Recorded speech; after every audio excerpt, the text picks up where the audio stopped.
Today, Boca Raton is a developer's dreamland, master-planned neighborhoods, golf courses, and upscale communities. But once it was farmland and swampland. The company given most credit for this change was Arvida, a company named after Arthur Vining Davis, an industrialist turned developer who saw possibilities in Florida. He always loved real estate. He bought land in Boca. He bought land in Miami. He bought land in Broward. And he bought the Boca Hotel. And why did he buy all of these things? He just loved real estate. He had no family, no wife, no kids. He did have a secretary that I know about. And he just wanted to be here. John Temple, a successful California real estate developer, became the president of the company. And when you came here, what was your first thought? My first thought was, some great property here in Florida, and great property in Boca Raton. And Boca Raton was just a place to go for the hotel, resort, second home. Not much in the way of business, and we need to make this more like California. Business element to it. Yes, put a whole business element to it. We had all this land. We had no resort communities like Boca West, Broken Sound. We had no real nice residential neighborhoods. Was the goal to buy land or develop the land that was already The goal here was to develop the land first and get it going and make Boca Raton into a really first-class area to live and work. And you did. And we did. What was the first thing that you did? Tell me through the chronology of what you accomplished. I took over things that had just been started, like Boca West, basically finished them off, got the approvals for Broken Sound, built the beach club, which was under construction, but not finished. We got that solved, got it open for the season. Temple went to Stanford Business School. Before that, he was in the Navy, assuming positions of authority on submarines like this. What is it that you learned from that experience? I learned how to manage people. Understanding what you could expect from them? Yes. Understanding when to move on to someone else? Yes. Which was the most important aspect? All of those. Being as well-rounded as you get. And being how to deal with people and how to make them work and perform the best that they could perform and getting the best talent we could. We always had a philosophy. We always tried to hire people who were better than we were. We were never concerned about our ability to take care of ourselves, but we always want to hire the best. What are you most proud of? Just making it into a major, beautiful community. And within the community, what stands out? Beaches, the parks, the quality of what we did. And another thing, maybe to bring that forward, one thing we learned in California is how to do planned communities with a lot of good planning, not just a bunch of square roads and cross streets. We learned how to curvilinear the roads.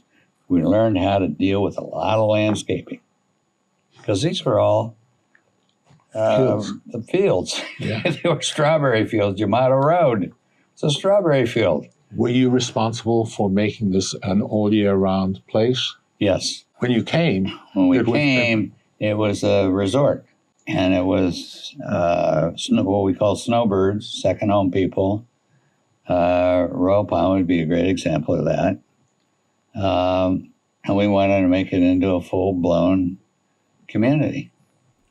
Under Davis' leadership, Arvida created the Park of Commerce, now known as the Park at Broken Sound. We had 1,000 acres out in the north part of town, north side of Boca Raton.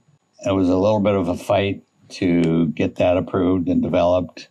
I kind of came after it was approved, but getting it developed was very difficult for a couple of reasons, or one specific reason. One, we could only sell 20-acre parcels to companies. We understood present value. And to get present value out of a piece of land, you have to develop it reasonably in good taste and with well planning, but you got to do it quickly. And so those properties are good examples of how you got in quickly and moved quickly. Yes, we had to move it. We had to bring good companies in. IBM was first.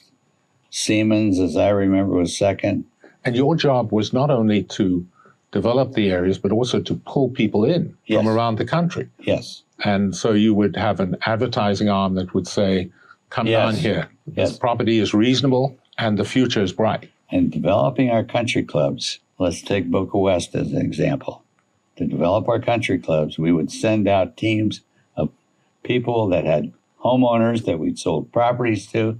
We'd send them to all the country clubs in the Northwest and all of it, New England and wherever, get them together and bring them down here.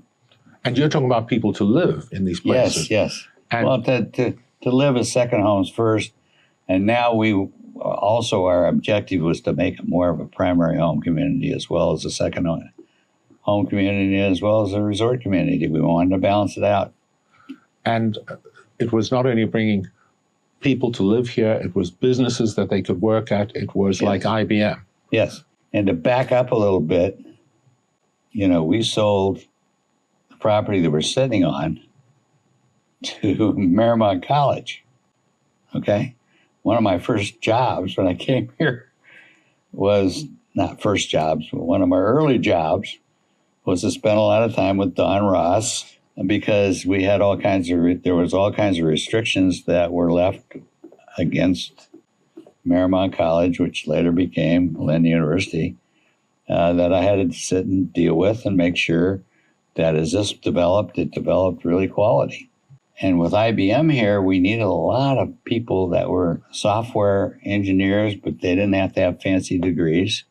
Now, also to add to that, if you don't mind, No, if you don't mind, we have some of the greatest parkland, I think, beach parkland per capita any place in the country. Part of the reason for that is we have all that land from Camino all the way up to Spanish River, almost, with some great parkland. But when I built the beach club and we incorporated what used to be the beach club for the Boca Hotel, I saw 10 acres and 1,000 feet of beach down there. And I said, my God, I'm not in the condo business, really, a lot. Let's build the Addison. So we built the Addison and did very, very well with that.